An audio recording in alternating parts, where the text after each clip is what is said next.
আধুনিক বিজ্ঞানের ইতিহাসে অ্যালবার্ট আইনস্টাইনের নাম সবসময় বিশেষভাবে উচ্চারিত।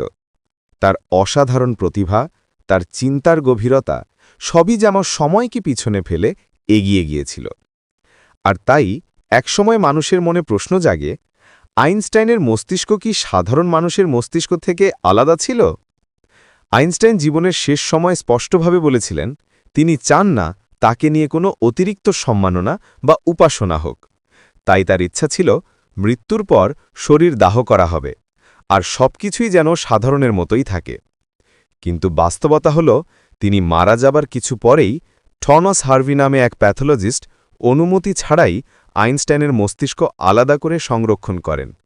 উদ্দেশ্য ছিল মহান এই বিজ্ঞানীর মস্তিষ্কের ভেতরে কোনো বিশেষ বৈশিষ্ট্য আছে কিনা তা খুঁজে বের করা। অনেকের ধারণা আইনস্টাইনের মস্তিষ্ক নিশ্চয়ই বিশাল আকারের ছিল, কিন্তু গবেষণায় দেখা যায় আইনস্টাইনের মস্তিষ্কের ওজন ও আকার প্রায় সাধারণ মানুষের সমানই ছিল। অর্থাৎ তার মস্তিষ্ক বড় ছিল, এ ধারণা পুরোপুরি ভুল। তাহলে প্রশ্ন আসে, বিশেষত্বটা কোথায় ছিল?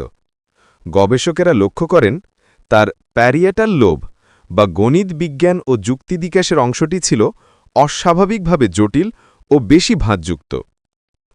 কর্পাস ক্যালোসাম, যা মস্তিষ্কের দুই অংশকে যুক্ত করে, তা সাধারণ মানুষের তুলনায় মোটা ও উন্নত ছিল। নিউরনের সংযোগের ঘনত্বও ছিল বেশি, যা তথ্য বিশ্লেষণ ও কল্পনা শক্তিকে আরও শক্তিশালী করেছিল বলে মনে করা হয়। এই বিশেষ বৈশিষ্ট্যগুলোই হয়তো তার অসাধারণ চিন্তাশক্তির জন্য ভূমিকা রেখেছিল। থমাস হার্ভি মস্তিষ্কটি 240 টুকরো করে কেটে স্লাইড তৈরি করেন এবং তা ফরমালিনে ভাসিয়ে রাখেন।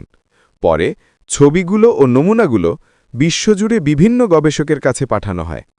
দীর্ঘ দশক ধরে এই নমুনা গোপনে ঘুরে বেড়ায় গবেষণাগার থেকে গবেষণাগারে। সবশেষে মস্তিষ্কের বেশিরভাগ অংশ স্থায়ীভাবে রাখা হয় আমেরিকার একটি মেডিকেল মিউজিয়ামে। আইনস্টাইনের মস্তিষ্ক হয়তো আকারে সাধারণই ছিল, কিন্তু তার কল্পনা, যুক্তি আর প্রশ্ন করার ক্ষমতা, সেটাই তাকে অনন্য করেছে। প্রমাণ করে দিয়েছে বুদ্ধিমত্তা শুধু আকারের বিষয় নয়, বরং মনের গভীরতার গল্প।